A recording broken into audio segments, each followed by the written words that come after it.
I wanted to show you a couple images that I've taken recently, and I hope you will enjoy them as well. We're going to talk about the backstory and some history behind each of the images that I show you. I hope you enjoy it.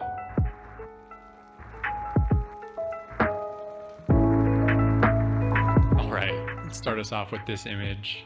This harbor scene was shot from Fan Pier Park, facing north towards the Boston Harbor Hotel and also Rose Wharf.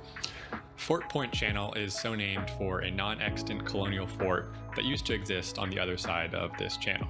The fort and the hill were later demolished, and the surrounding area was redeveloped between 1866 and 1872.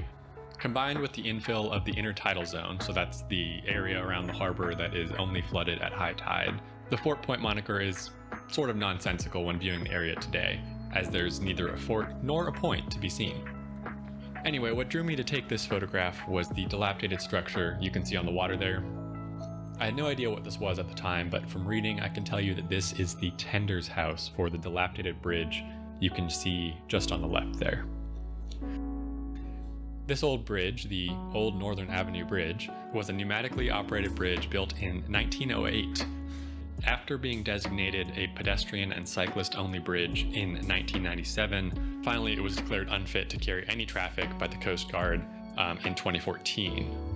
Apparently the city has plans in motion to reopen this structure, although I haven't seen any updates by the city since 2020 on that.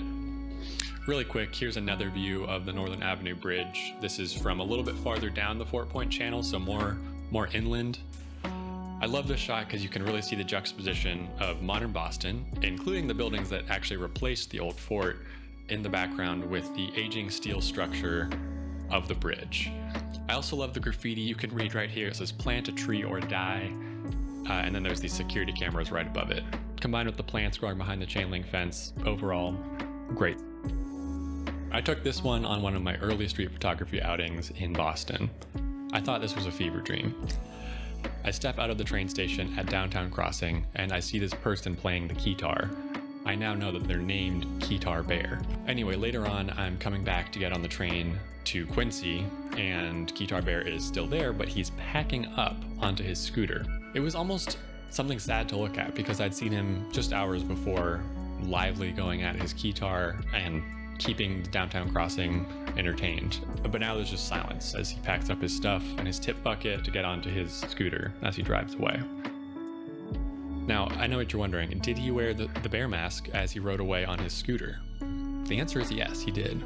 Apparently, what I read after is that he's had some issues with harassment, so I think he wants to keep his identity and where he goes at night a bit under wraps.